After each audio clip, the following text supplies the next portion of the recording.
Profeta Isaías. El profeta Isaías era un hombre que vivía en un contexto social muy similar al nuestro. Siempre tenemos como la idea, de verdad, de que en los de la Biblia y los de que vivieron en la época en que se estaba escribiendo la Biblia, eran personas que vivían en sociedades muy santas y muy perfectas. Y no. Y él vivía en una sociedad muy similar a la nuestra. Y él estaba viendo todas las cosas que estaban ocurriendo. Y vaya que Dios le usó en su tiempo. Y lo traigo a colación porque justamente he sentido de parte de Dios que hoy debemos de hacer una pausa en Génesis y debemos de ir a aquel texto que nos va a permitir comprender cuál es el fruto de un verdadero encuentro con Dios. Y ese es el título de mi sermón: fruto de un encuentro con Dios. Mire, como creyentes estamos acostumbrados a expresar que Dios es el Rey de Reyes, ¿no es cierto? Que Dios gobierna sobre toda la tierra. Eso se lo decimos a todo el mundo.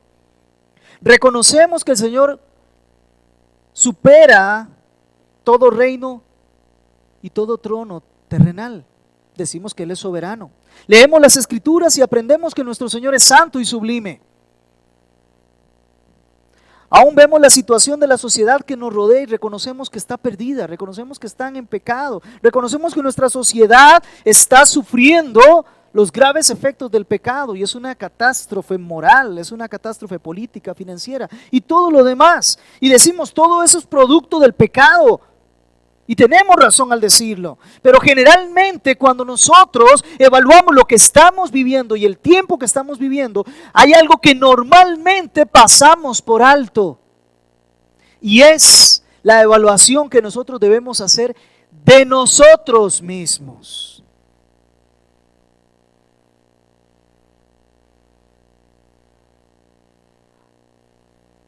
Nos atrevemos a señalar todo el mal que hay fuera. Nos atrevemos a relacionar eso con lo que hemos aprendido de Dios y decimos que Él es santo, santo, santo, que es el Señor omnipotente. Nos atrevemos a todas estas cosas, pero sabe, eso tiene sabe como insípido cuando se dice. Eso llega a los oídos y como que no retumba, no suena, no viene con sabor. Porque más bien pareciera que son cosas aprendidas, cosas mecánicas y no algo que realmente venga desde dentro del corazón transformado por la palabra de Dios.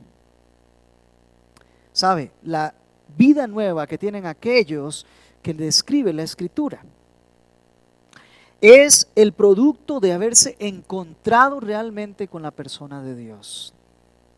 La vida nueva no se obtiene por conocer o por saberse y aprenderse todos los versículos de la Escritura. No se obtiene la vida nueva porque nosotros hablemos un lenguaje más o menos similar entre todos. Ni siquiera se obtiene porque nosotros seamos capaces de decirle a la sociedad cuál es su pecado y en qué es que está mal. Nada de eso implica que hay una verdadera vida de Dios en nosotros. La única manera de que de verdad tengamos vida es que nos encontremos directamente con Dios. Cuando alguien se encuentra con Dios, la perspectiva de su vida cambia por completo y deja de observar la condición de los que están afuera y comienza a observarse. Primero observa a Dios y luego se observa a sí mismo y se da cuenta realmente quién es.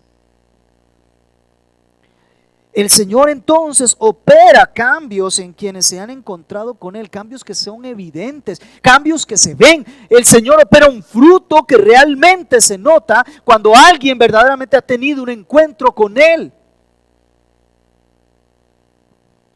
Vamos por favor al libro de Isaías.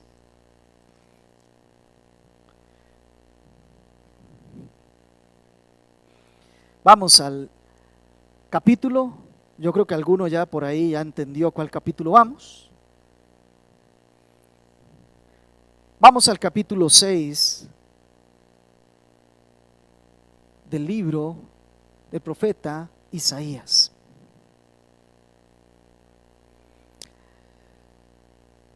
Voy a leer los versículos del 1 hasta el 8 y por favor usted sigue con su vista la lectura. La palabra del Señor dice así: En el año de la muerte del rey Usías, vi yo al Señor sentado sobre un trono alto y sublime, y la orla de su manto llenaba el templo. Por encima de él había serafines. Cada uno tenía 6 alas. Con 2 cubrían sus rostros, con 2 cubrían sus pies, y con 2 volaban. Y el uno al otro daba voces diciendo: Santo, santo, santo es el Señor de los ejércitos. Llena está toda la tierra de su gloria. Y se estremecieron los cimientos de los umbrales a la voz del que clamaba, y la casa se llenó de humo. Entonces dije: ay de mí, porque perdido estoy, pues soy hombre de labios inmundos, y en medio de un pueblo de labios inmundos habito. Porque han visto mis ojos al Rey, el Señor de los ejércitos. Entonces voló hacia mí uno de los serafines con un carbón encendido en su mano, que había tomado del altar con unas tenazas, y con él tocó mi boca y dijo: he aquí, esto ha tocado tus labios, y es quitada tu iniquidad y perdonado tu pecado. Y oí la voz del Señor que decía: ¿a quién enviaré? ¿Y quién irá por nosotros?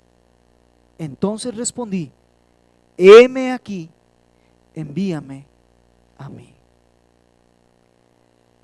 Espíritu Santo de Dios, pedimos tu intervención directa acá, ahora. Solo tú das vida a la palabra que nos dejaste. Pedimos que la uses en este momento para ingresar a lo profundo de nuestro corazón y transformarnos. Esta es tu obra, Señor, y la gloria cuando es hecha solo para ti. Pedimos tu intervención, lo rogamos con toda reverencia, pero con toda esperanza. Y entendido, Señor, que tú has prometido estar respaldando tu palabra, de antemano te damos gracias por lo que tienes para nosotros hoy. Oramos en el nombre de Jesús. Amén. 4 puntos claros voy a tocar acá. Uno es la visión que Isaías tuvo del Señor. Es lo primero que el texto nos habla. Luego nos habla de la visión que Isaías tuvo de sí mismo. Luego vamos a ver la gracia de Dios operando en la vida de Isaías. Y finalmente vamos a ver la reacción o la disposición de Isaías en virtud de lo que el Señor ha hecho. Y en la primera parte, los versículos del 1 al 4 recogen la visión que tuvo, o la porción de la visión que tuvo Isaías respecto al Señor. Mire cómo comienza el verso primero. En el año de la muerte del rey Usías, vi yo al Señor sentado en un trono alto y sublime, y la orla de su manto llenaba el templo. Siempre es necesario algún breve contexto. ¿Quién es Isaías? Isaías era un hombre influyente, aparentemente respetado en la corte real, sobre todo al principio de su ministerio. Posteriormente, cuando ya comenzó a ministrar en la palabra de Dios, ya se volvió totalmente impopular. El nombre de este profeta, Isaías, significa Yahweh es salvación. ¿Recuerdan el Yahweh, el Dios del pacto, el Dios cercano, el Dios con nosotros? Yahweh es salvación. Y precisamente el nombre Isaías nos retrata el tema que toca el libro completo de Isaías. Jehová es la salvación de su pueblo. Pero como Jehová es la salvación de su pueblo y Jehová es santo, Él se va a encargar de purificar a su pueblo para que su pueblo sea un pueblo santo como Él es. Y de eso es que nos habla todo el libro. Específicamente esta porción que estamos leyendo ahorita es de algo que experimentó Isaías, algo que vivió Isaías y algo que transformó a Isaías. Después de esta experiencia ya Isaías no era el mismo. Y lo que nos dice el texto es que hay una ubicación histórica para que sepamos cuándo ocurrió esto, en el año de la muerte del rey Usías. Esto nos hace una ubicación histórica. Y no solo histórica, sino que además nos dice en qué reino estaba, ¿verdad? El rey Usías fue rey de Judá, el reino de Judá. Y Usías reinó sobre Judá alrededor de 52 años. Fue un reinado bastante largo y lo inició a los 16 años de edad. Imagínense ustedes, empezar como gobernante a los 16 años de edad y durar en el trono por 52 años. Esta referencia está en segundo de Crónicas, capítulo 26, verso 3. Al inicio, este rey cuando asciende, él hace todo lo que es recto a los ojos del Señor y él persistió en buscar continuamente al Señor. Siempre segundo de Crónicas, capítulo 26, ahora los versos 4 y 5. Producto de que él hacía lo recto delante de los ojos de Jehová y buscaba persistentemente al Señor, el Señor le dio su respaldo y fue prosperado. Vencía en las batallas, tenía prosperidad económica, creció y el punto fue que aún hasta Egipto se conoció la sabiduría, el poder y la autoridad de este rey, y nos dice eso el verso 8 de segundo de Crónicas capítulo 26. Por cierto, si alguno lo estudia, segundo de Reyes 15, se le da otro nombre, se le da el nombre de Azarías, pero es exactamente el mismo rey Usías. Eso sí, ¿qué pasó con este rey Usías? Este rey cuando llegó a ser fuerte, cuando se estableció, cuando el Señor lo había prosperado y ya él era maduro, ya tenía riqueza y ya tenía autoridad, dice la Escritura que él se llenó de orgullo y actuó en forma corrupta, igual segundo de Crónicas 26, pero ahora voy por el verso 16. Una vez que se engrandeció y una vez que tuvo fama y una vez que había hecho las cosas bien delante de Dios, creyó que había sido él, se llenó de orgullo y se corrompió. ¿Y cómo mostró esto? Bueno, al punto de que él entró al templo y quiso quemar incienso por sí mismo. Y recordemos que eso está reservado a los sacerdotes.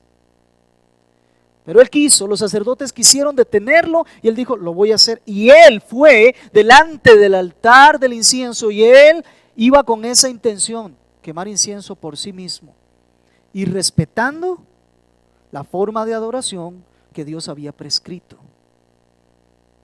Se corrompió a ese punto de irrespetar al mismo Dios. Y nos narra la Escritura en el verso 19 de 2 de Crónicas 26 que este hombre no logró su objetivo porque en el momento en que se enfrentó a los sacerdotes y que iba a realizar el quemar el incienso, fue lleno inmediatamente de lepra completo por una acción disciplinaria de Dios.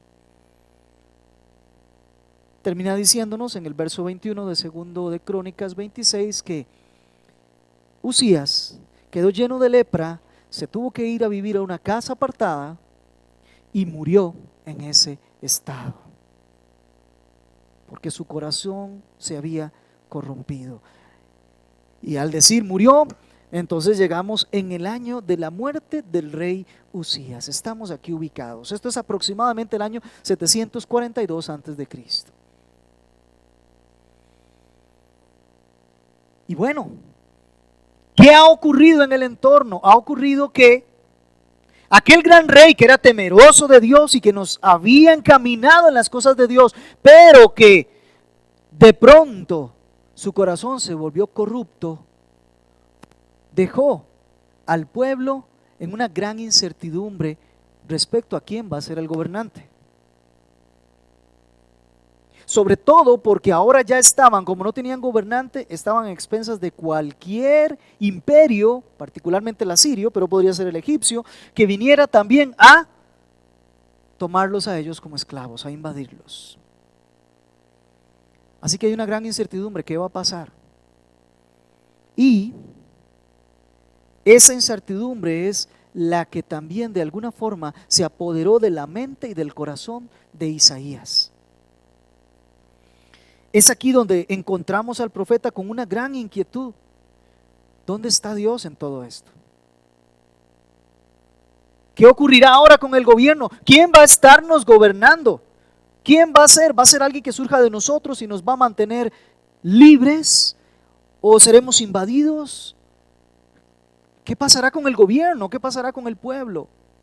Y el pueblo, por supuesto, se empieza a desenfrenar. Isaías tiene inquietudes y tiene dudas. ¿Qué va a pasar? Y este es el contexto en que vemos la lectura. En el año de la muerte del rey Uzías pasa algo impresionante en la vida de Isaías. Vi yo al Señor sentado sobre un trono alto y sublime, y la orla del manto, de su manto, llenaba el templo. Qué rápido le llegó la respuesta a Isaías. Isaías se preguntaba: ¿quién va a gobernarnos? ¿Qué forma de gobierno vamos a tener? Y de inmediato viene la respuesta. Recuerda, Isaías, que solo hay uno que gobierna sobre toda la tierra, y ese no ha sido movido, y ese no se ha muerto, y ese no cambia. Solo hay uno que tiene la soberanía, solo hay uno que está por encima de todos los demás, rigiendo por completo su creación. Mire qué curioso, en pocas semanas nosotros vamos a estar también con una inquietud similar. ¿Quién va a asumir como presidente de nuestra nación? Qué bueno es que nuestra respuesta sea: el Señor sigue gobernando no solo nuestra nación, sigue gobernando toda la tierra, independientemente de quién quede.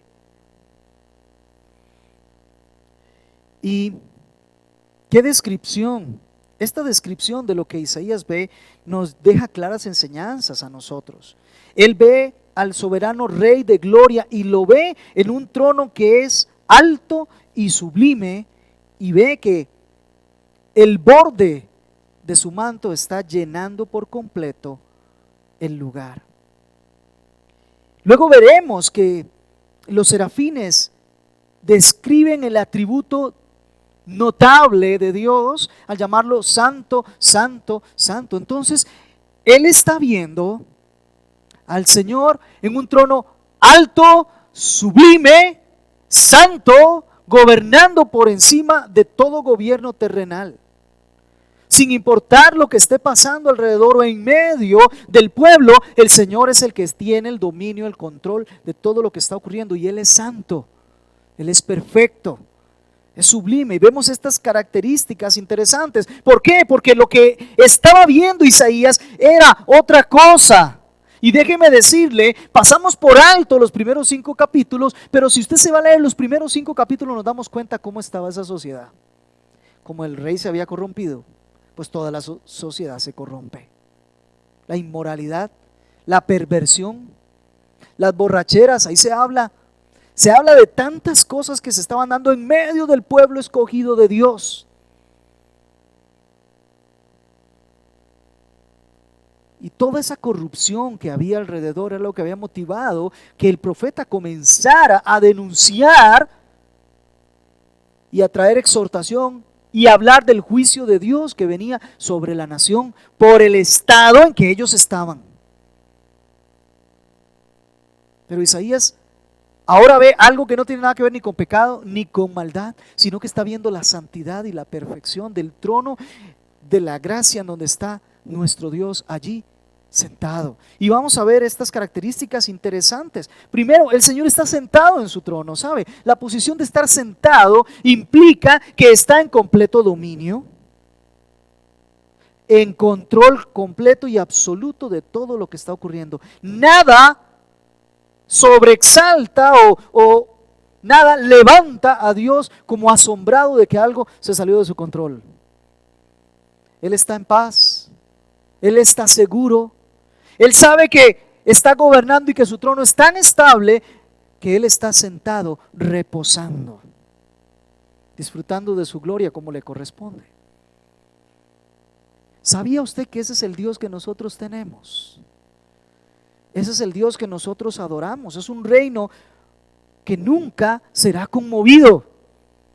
Y Él permanece sentado en su trono porque no necesita alterarse y levantarse e ir a ver qué es lo que está ocurriendo. Él todo lo tiene en su dominio y en su control. Puede que usted se altere por algunas cosas que le están pasando. Puede que yo me altere por algunas cosas que me puedan ocurrir. Pero el Señor no se altera. Él sabe lo que está haciendo, cómo lo va haciendo, cuándo, de qué manera, quién pone y a quién quita. Él tiene el pleno dominio de todas las cosas. Segundo, el trono es alto y sublime. El llamarlo trono alto es para que se entienda que está por encima de cualquier trono que haya aquí en la tierra. No importa lo mucho que se crea Alejandro Magno, no importa lo mucho que se vaya a creer Ramsés o estos emperadores, el Señor está por encima de todos ellos. No importa lo que el gobernante o los gobernantes de turno nos puedan decir a nosotros, el Señor sigue estando muy por encima de todos ellos.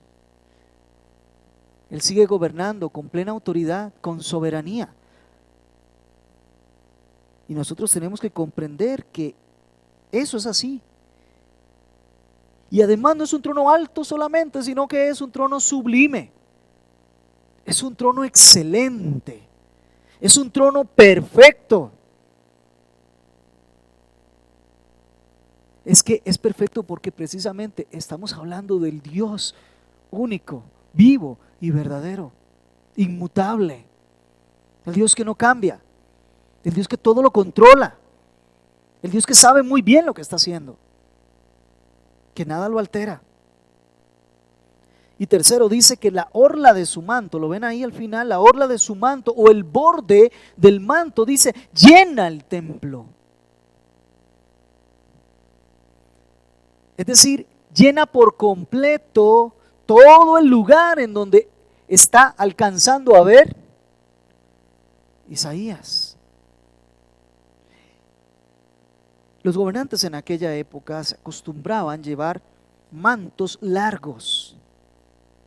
Y conforme iban ganando en las batallas más y más guerras y más territorios, entonces el manto iban haciéndolo más largo y más largo, de tal manera que lo largo del manto implicaba que tanta soberanía tenía.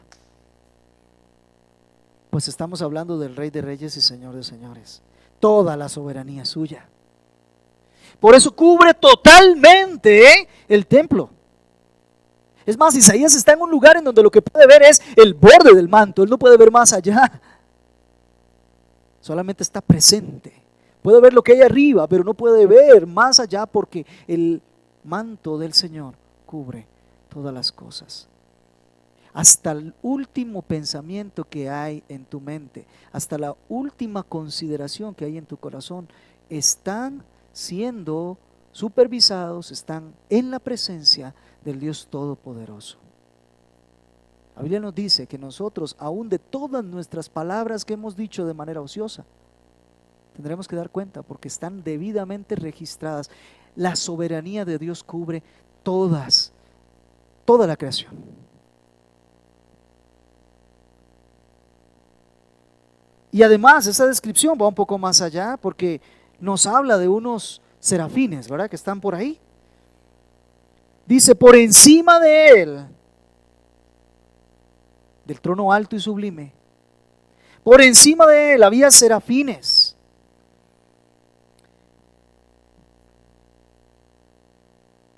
Estos tenían 3 pares de alas, ¿se dan cuenta?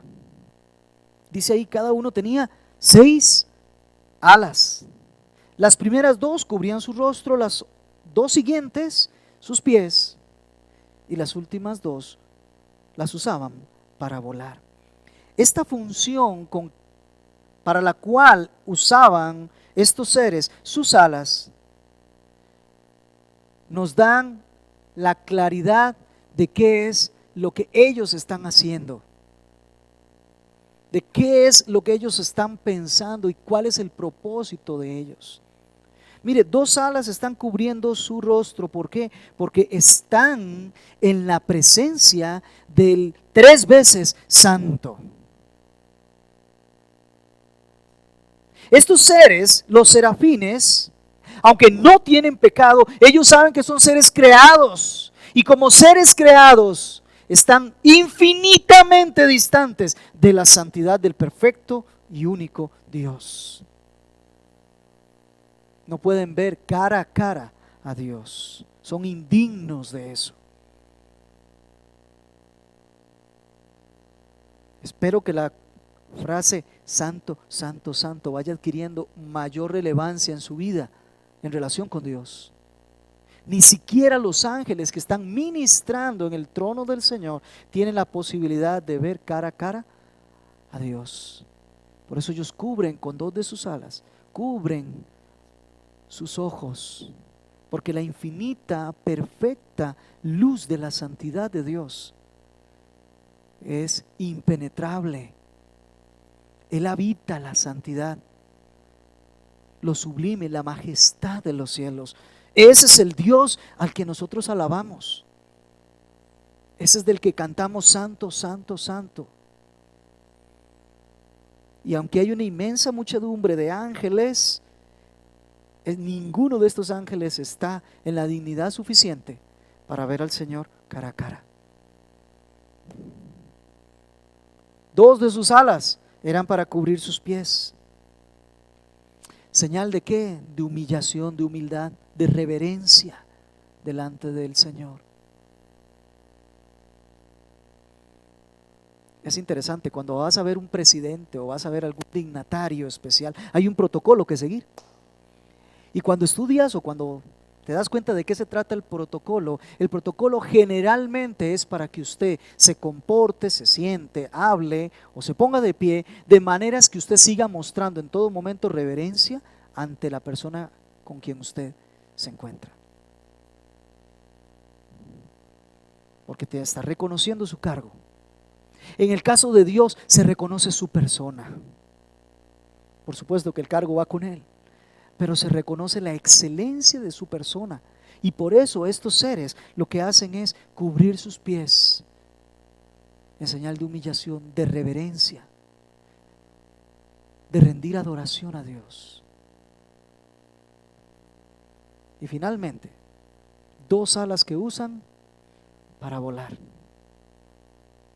Los primeros 2 pares de alas tienen que ver con una adoración a Dios, reconociendo su santidad, reconociendo su humillación. Dios es santo, nosotros nos humillamos ante Él.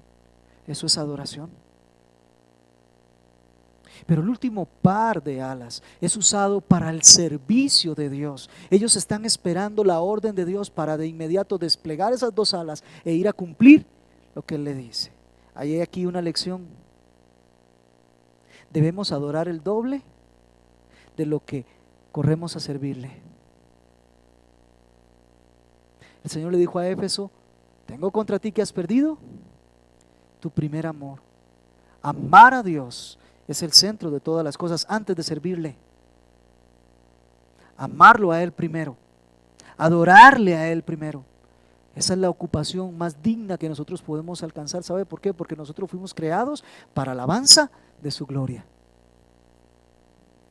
No que el servicio no sea parte de la adoración, pero no corras tanto a servir si no has pasado tanto adorando a Dios, a su persona, amándolo.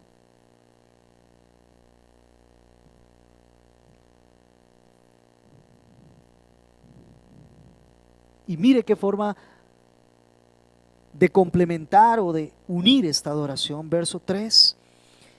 Y el uno y el otro daba voces diciendo: Santo, santo, santo es el Señor de los ejércitos, llena está toda la tierra de su gloria.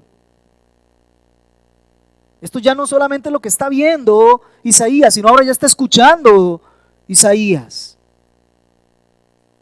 Y él escucha cómo los serafines se dan voces entre sí, refiriéndose al Señor de la gloria.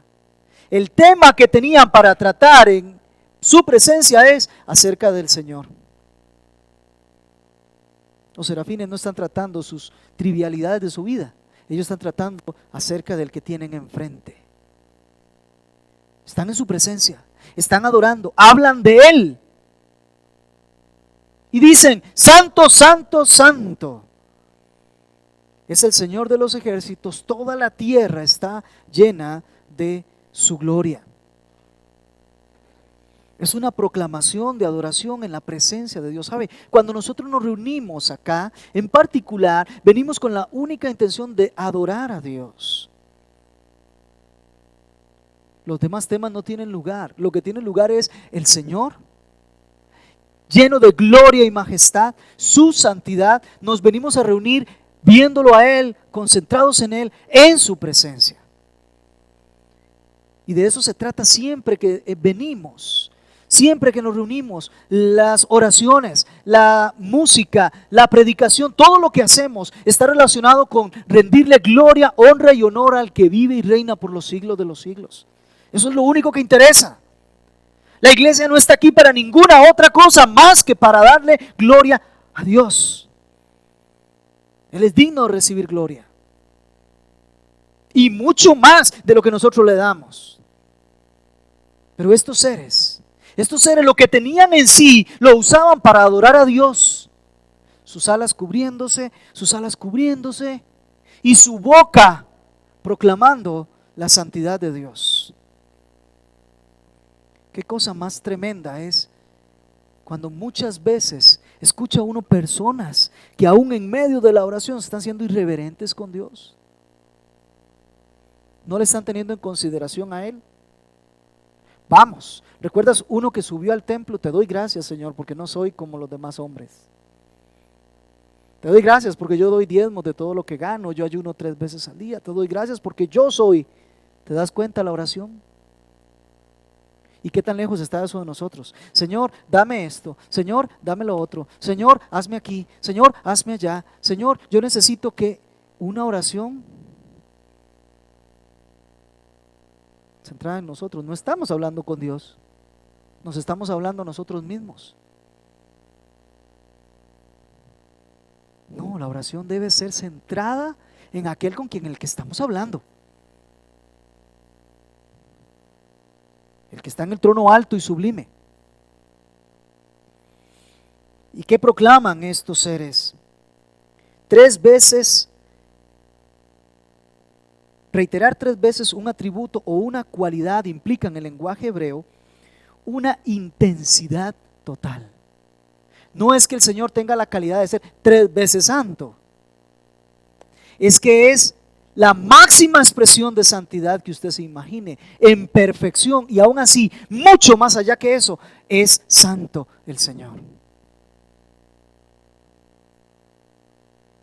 Y es interesante, porque es la única cualidad de Dios, como han dicho algunos, que se expresa 3 veces en la Escritura. Se nos dice que Dios es amor, se nos dice que Dios es misericordioso, que Dios es bondadoso. Pero cuando se dice que Dios es santo, es la única cualidad que se dice que es 3 veces santo. Apocalipsis 4:8.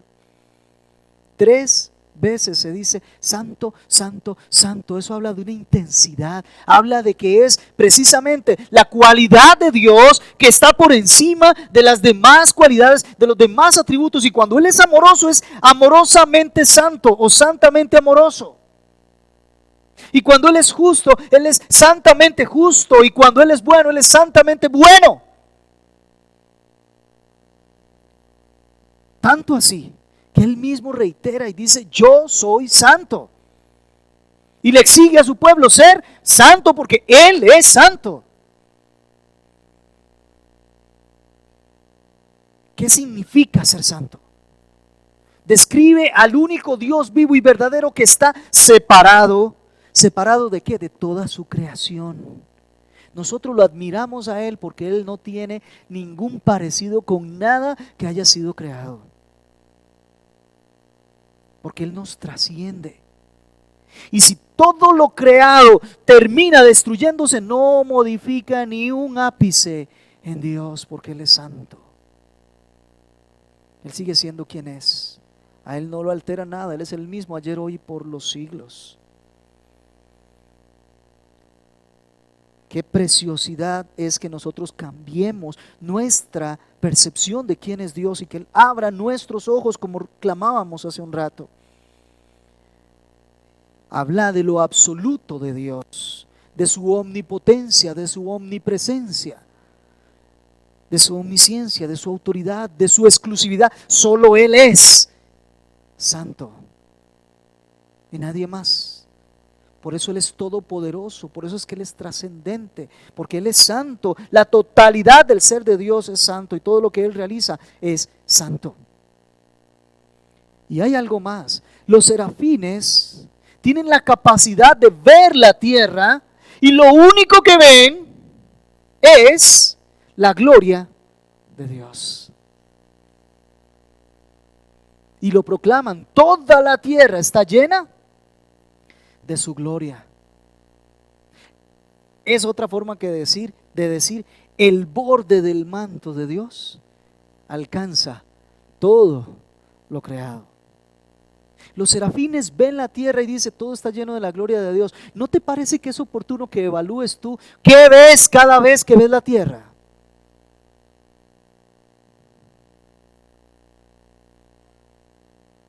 Acostúmbrate, abre los ojos.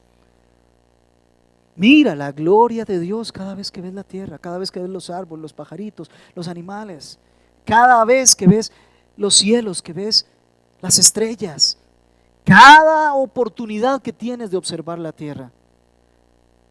Debes de llegar a la conclusión de que toda la tierra está llena de la gloria de Dios, porque Él lo llena todo en todo. Acostumbrémonos con ellos a ver la gloria de Dios. Y esta proclamación de los serafines no fue un simple comentario al vuelo. Ellos sabían lo que estaban haciendo. Estaban refiriéndose del Rey de Reyes y Señor de Señores, el que está sentado en el trono alto y sublime, el que es santo. Así que su proclamación es con valentía, es con firmeza, es con seguridad, es con afirmación, es entregando todo su celo a lo que están diciendo, al punto de que dice Isaías que él, al escuchar la voz, pudo observar cómo se estremecían los umbrales de la casa donde él apenas estaba en la puerta, porque su proclamación mueve los cimientos. Yo te quiero preguntar, ¿acaso has llegado a ese grado de intensidad proclamando la santidad de Dios? ¿Acaso realmente los que estamos alrededor podemos escuchar cuando tú proclamas la santidad de Dios y lo estamos escuchando con esa firmeza, con esa convicción real? ¿Acaso nosotros como iglesia alguna vez hemos cantado santo, santo, santo al punto de que vibre todo lo que tenemos alrededor, porque es la convicción que hay en nosotros y porque estamos refiriéndonos del Rey de Reyes y Señor de Señores? El único que es santo. aquel al que verdaderamente nuestro corazón ama, se desvive por Él. ¿Eso es verdadera adoración? Cabe evaluar si nuestra proclamación de la santidad de Dios hace temblar al menos, aunque fuera las fibras nuestras.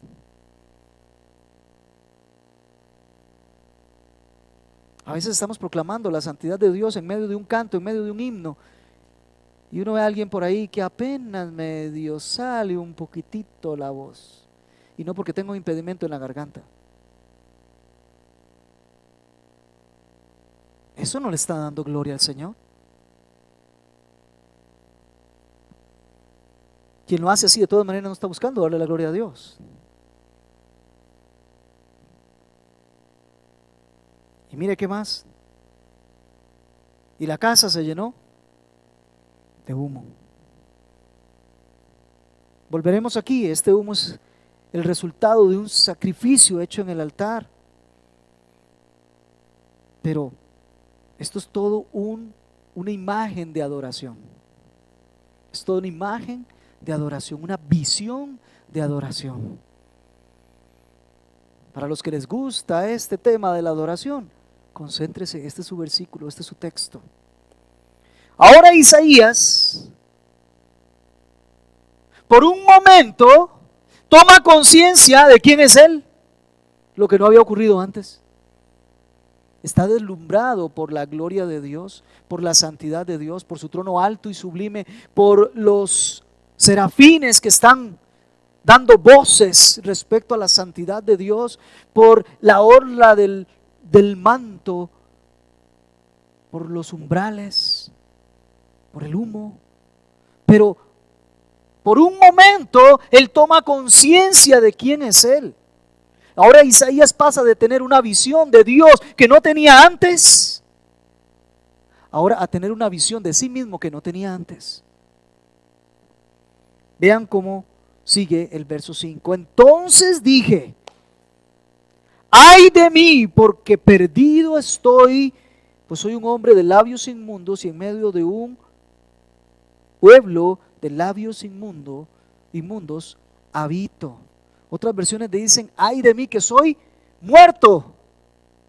La conclusión a que llega Isaías, evaluándose quién es Él frente a la presencia de Dios, es que Él ya no es como él creía que era.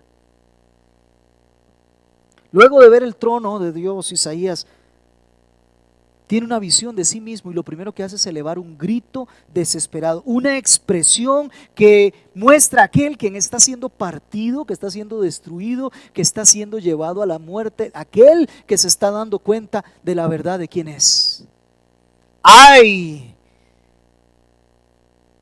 Bonito estudiar esa palabra, pero él está dando un grito desesperado. ¡Ay de mí! Es un grito de desesperación. Se ha develado quién es Él en verdad y su alma quedó destrozada. Ya no tiene argumentos en su favor. Yo no puedo estar aquí. Yo no tengo ninguna dignidad. Yo no puedo estar frente a la santidad de Dios. Yo no puedo estar. Este no es un lugar donde yo puedo estar. Yo no estoy vestido. Yo no tengo la dignidad. Yo soy un gran pecador. Soy un inmundo de labios, dice él. Yo no tengo por qué estar aquí.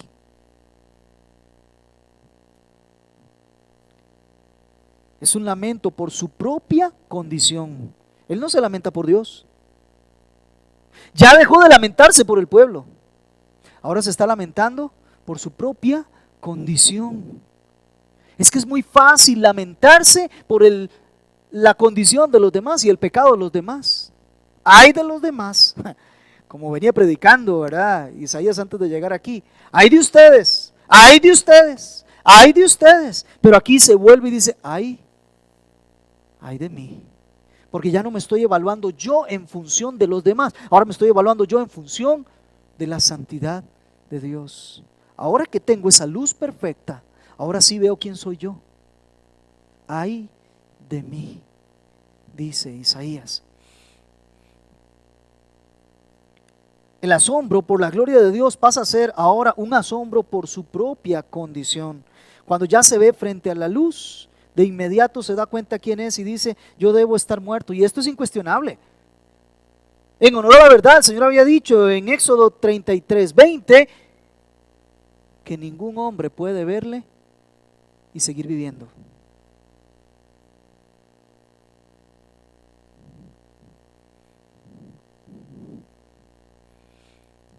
¿Cuál es la condición de Isaías?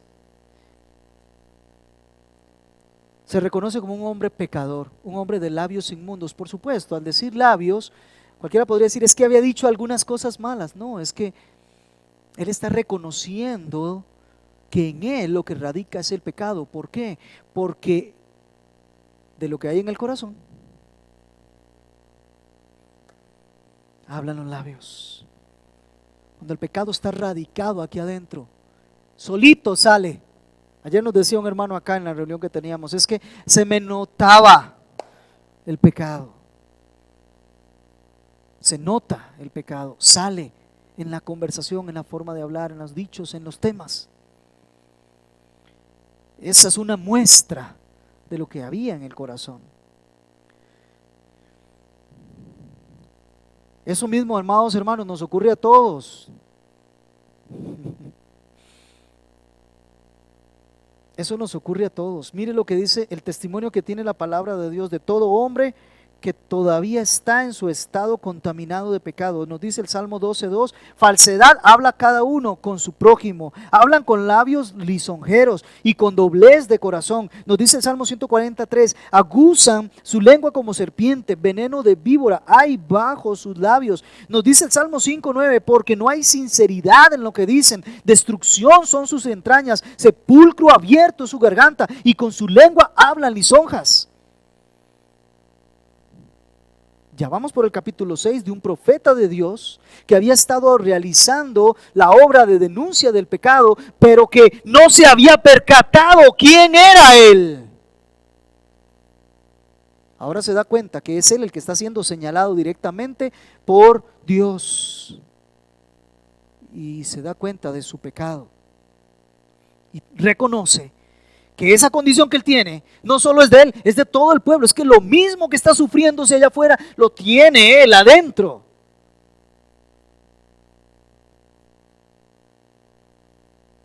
El pueblo escogido de Dios se comportaba de manera tan impía. Mire lo que dice el capítulo 1, versos del 2 al 4, comenzando el libro de Isaías. Oíd cielos y escucha tierra, porque el Señor habla. Hijos crié y los hice crecer, mas ellos se han rebelado contra mí. El buey conoce a su dueño y el asno el pesebre de su amo, pero Israel no me conoce.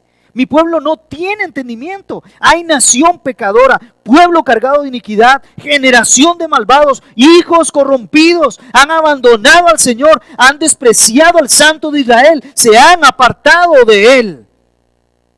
Vea el verso 21 y hasta el 23. ¿Cómo se ha convertido en ramera la ciudad fiel?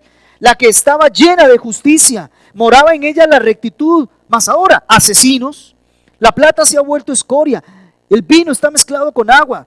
Tus gobernantes son rebeldes y compañeros ladrones, cada uno ama el soborno y corre tras las dádivas. No defienden al huérfano, ni llega a ellos la causa de la viuda. Se parece a lo que estamos viviendo.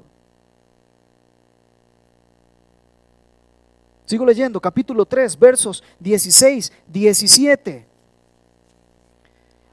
Además, dijo el Señor, puesto que las hijas de Sión son orgullosas, andan con el cuello erguido y con ojos seductores y caminan con paso menudo, haciendo tintinear las ajorcas de sus pies, el Señor herirá con tiña el cráneo de las hijas de Sión y el Señor desnudará sus frentes.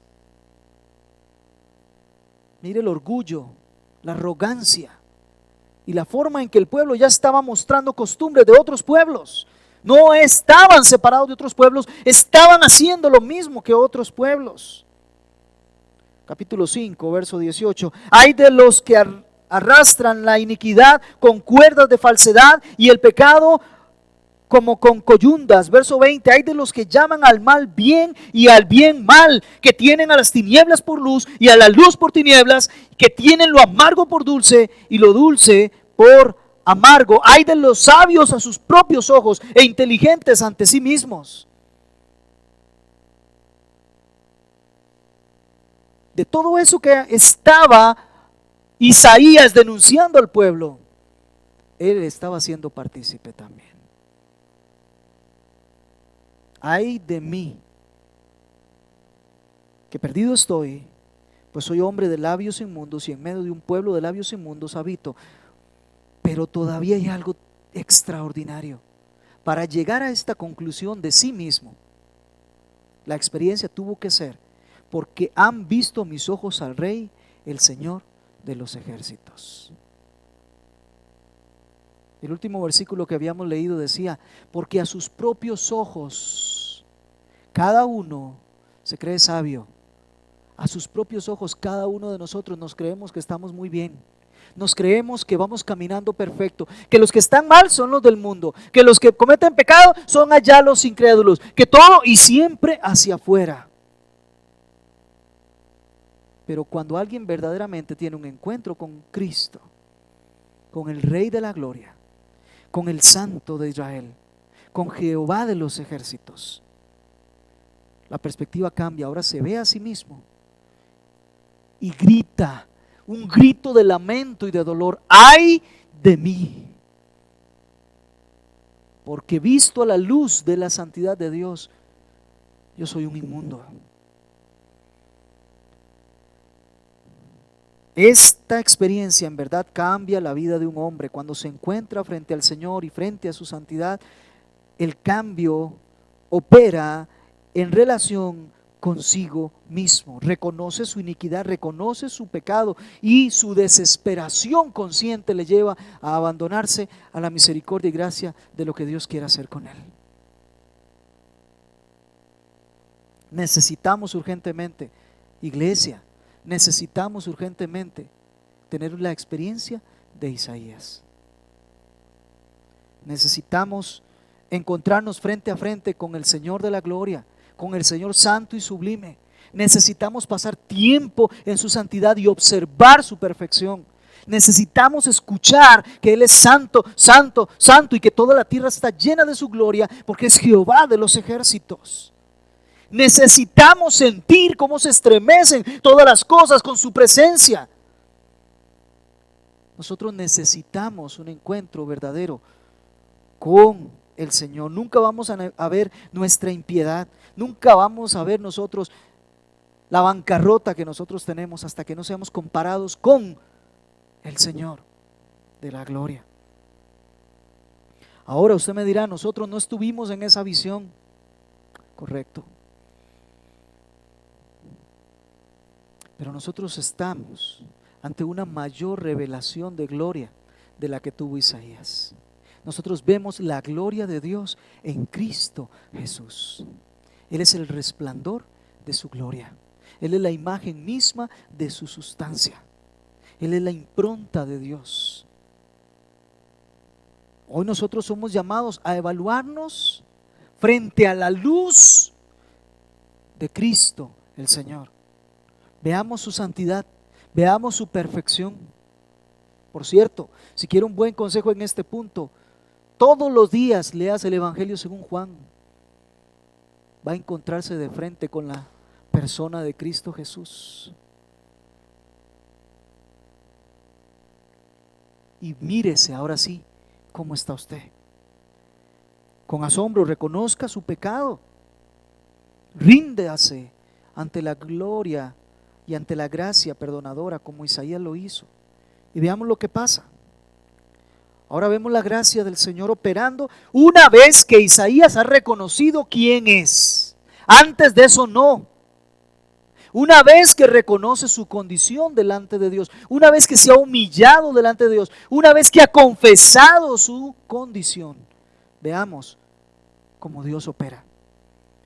Verso 6: entonces voló hacia mí uno de los serafines con un carbón encendido en su mano, que había tomado del altar con unas tenazas, y con él tocó mi boca.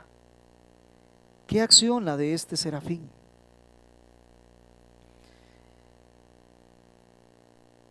Cuando Isaías estaba viendo su condición y estaba dando ese grito desesperado, pudo regresar su mirada otra vez hacia el trono de la gloria. Y pudo ver a un serafín que traía este carbón encendido, tomado con unas tenazas. Desde el altar lo había tomado. Este carbón provenía del sacrificio que se había presentado delante del Señor. Por supuesto que el serafín no lo podía tomar con sus manos porque esto es santo. Un sacrificio perfecto que fue presentado delante de Dios, y uno de sus carbones fue tomado para venir y tocar los labios de Isaías.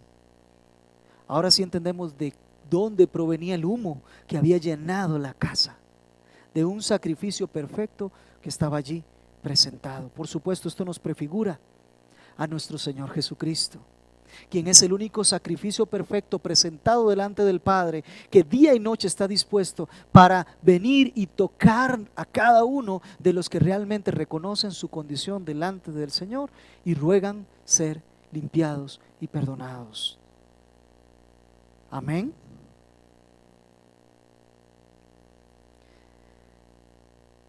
Cristo Jesús es el único sacrificio presentado ante el altar de Dios, por el cual nosotros obtenemos el perdón de los pecados y la limpieza de la maldad. Es el único. Y ahora escuchamos esta verdad. Mire cómo el serafín se la dice: he aquí, esto ha tocado tus labios, y es quitada tu iniquidad y perdonado tu pecado. Qué cosa más preciosa, ¿no le parece? Una obra realizada por Dios. No fue provocada por Isaías, fue hecha por la gracia de Dios.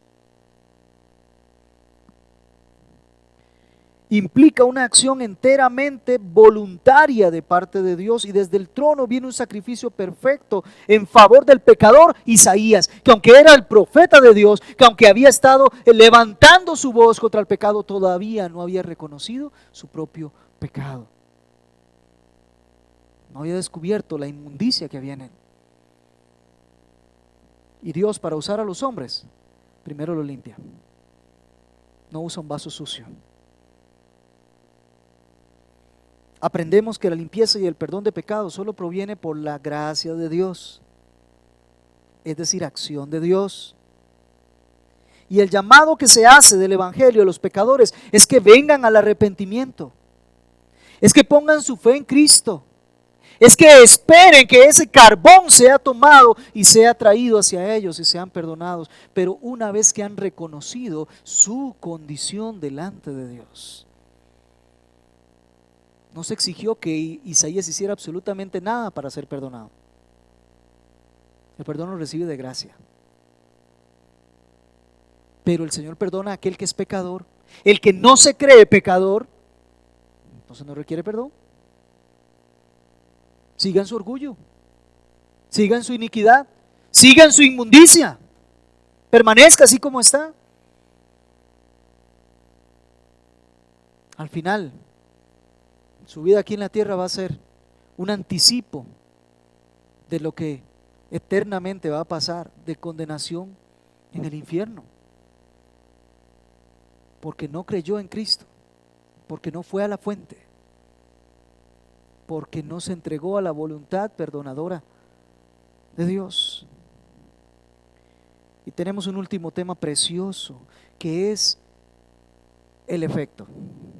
Lo que produce una persona que realmente ha sido perdonada por Dios. La disposición que ahora hay en Isaías, y que qué triste, pero en la iglesia del Señor muy poco se encuentra esta disposición, por lo cual es necesario volver a predicar el mismo evangelio.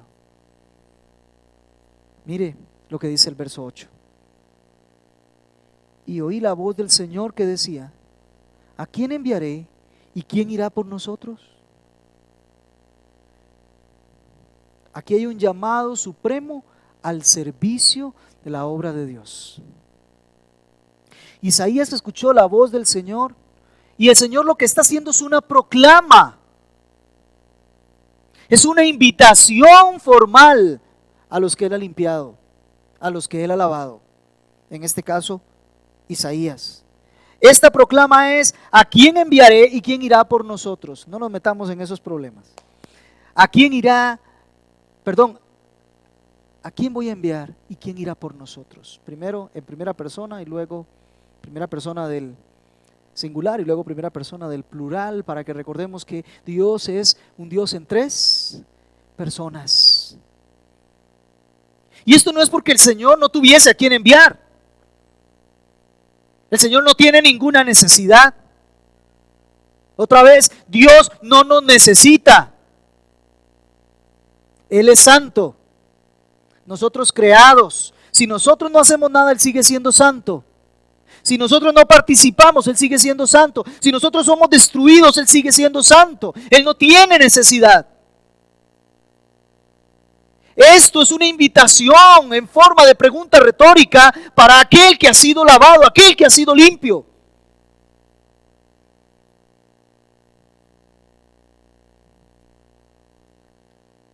Qué hermoso es asistir a la Escritura cada vez que hay una conversación intertrinitaria.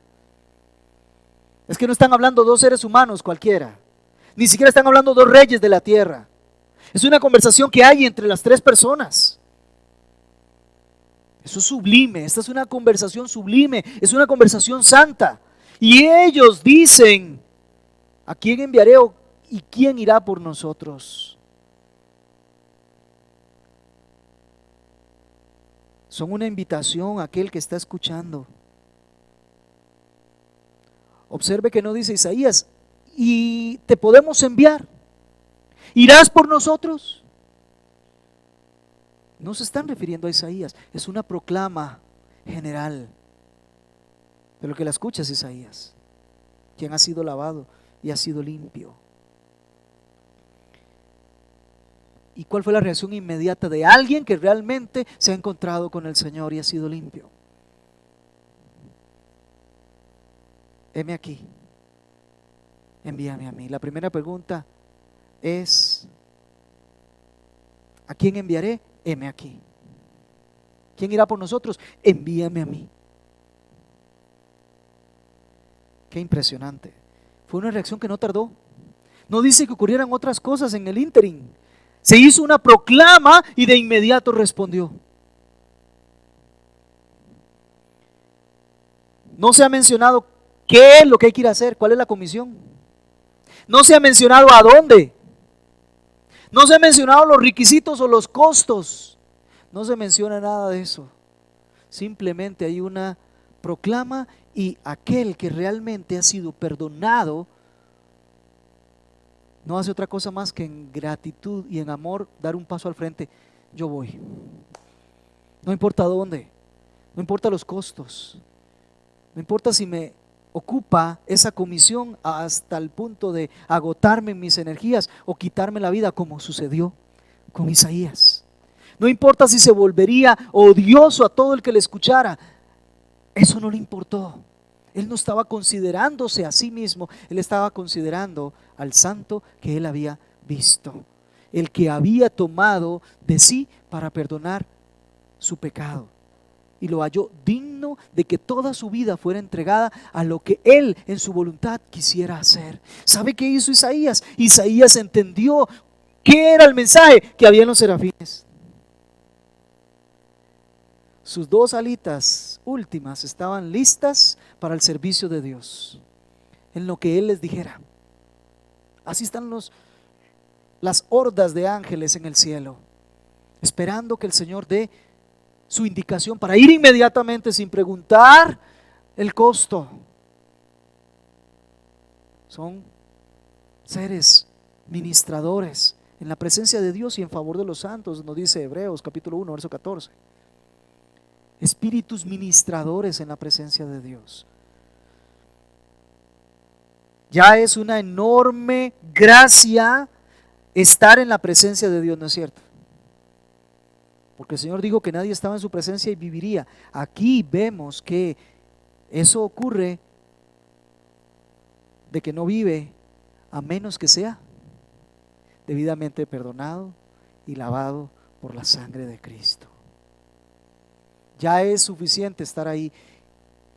Que el Señor nos haya lavado y limpiado, amados hermanos, es algo que nos debe de romper por dentro. Es algo que nos debe de quitar todo orgullo, toda vanagloria.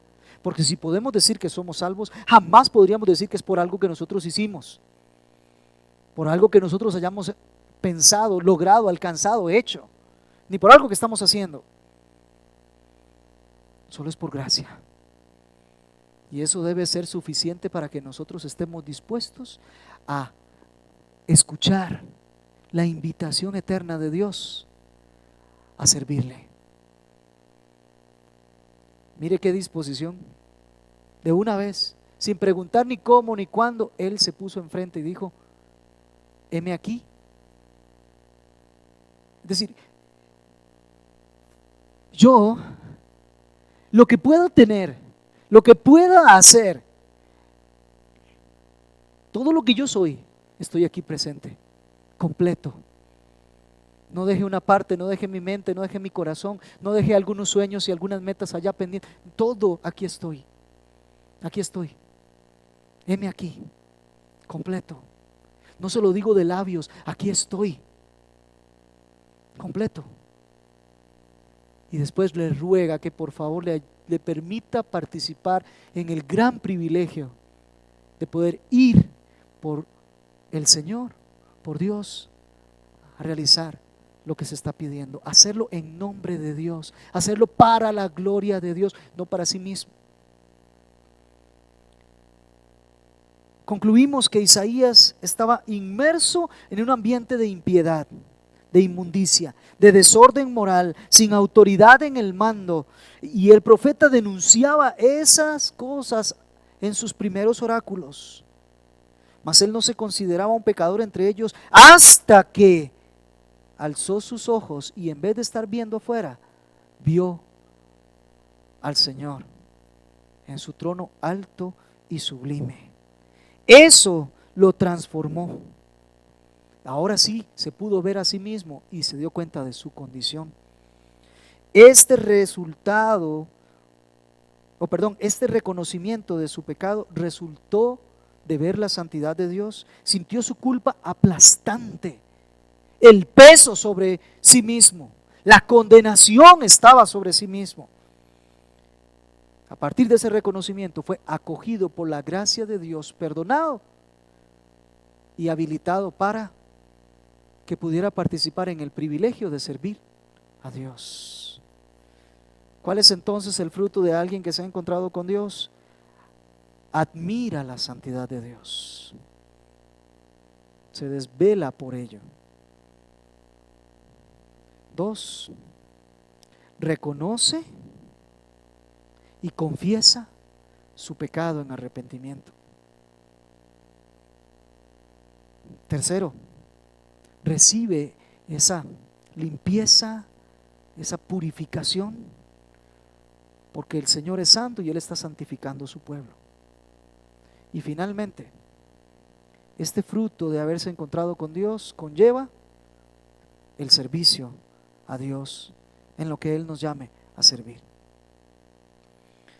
El texto exige una evaluación que debas hacerte tú y que debo hacerme yo, a fin de determinar si verdaderamente nos hemos encontrado con Dios. Isaías llevaba ya 5 capítulos de ser profeta y todavía no se había encontrado con Dios. ¿Cuántos llevan 5 años, meses, y todavía no se han encontrado con Dios?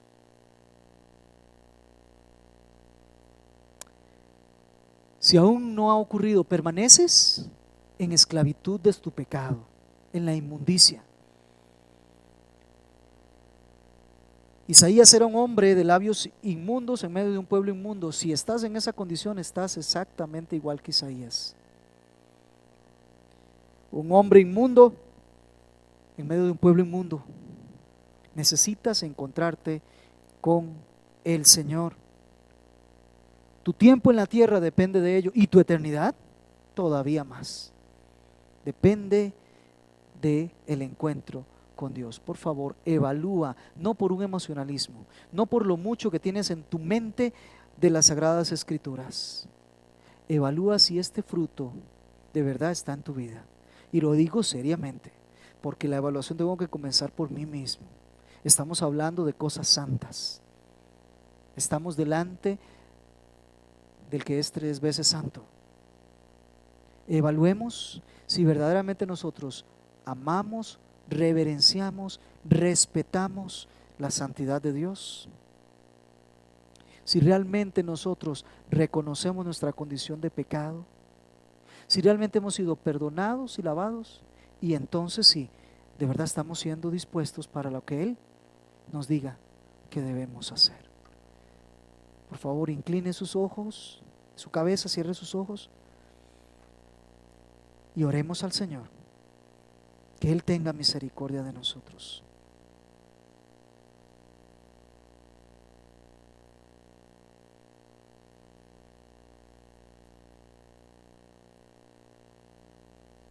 Padre Santo, estamos en el año que murió el rey Usías. Vivimos en medio de un pueblo inmundo, inmoral, perverso, que ha dejado tu ley, que no te tiene reverencia. Y denunciamos eso.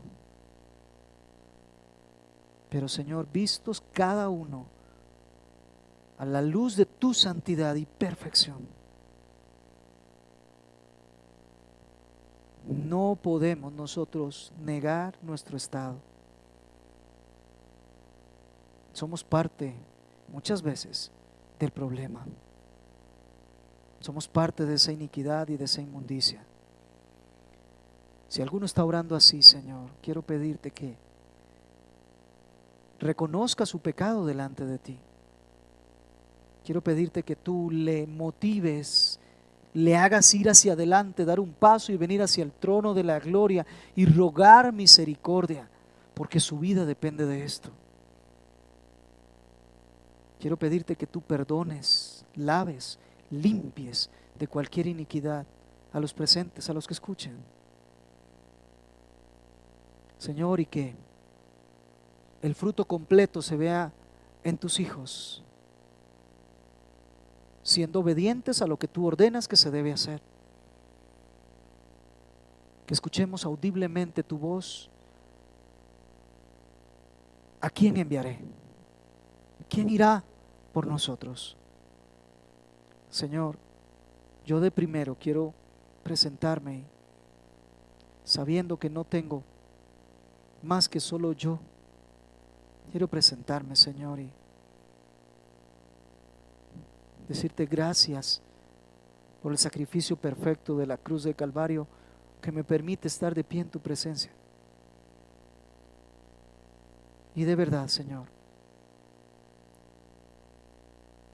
usa mi vida, úsame para tu gloria. Si alguno, Señor, así ha orado también conmigo, quiero pedirte que de ahora en adelante ya no seamos los mismos. Que cada vez que hablemos de tu santidad, de tu trono, de tu nombre, la reverencia nos embargue por completo y nos detengamos. Y de verdad saber que estamos refiriéndonos a Jehová de los ejércitos, cuya gloria llena toda la tierra, y tengamos temor delante de ti.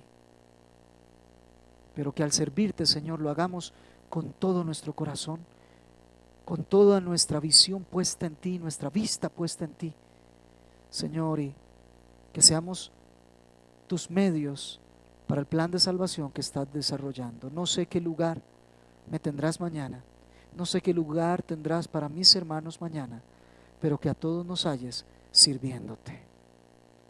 Esto te lo ruego, oh Padre, en el nombre de tu Hijo amado Jesucristo. Amén.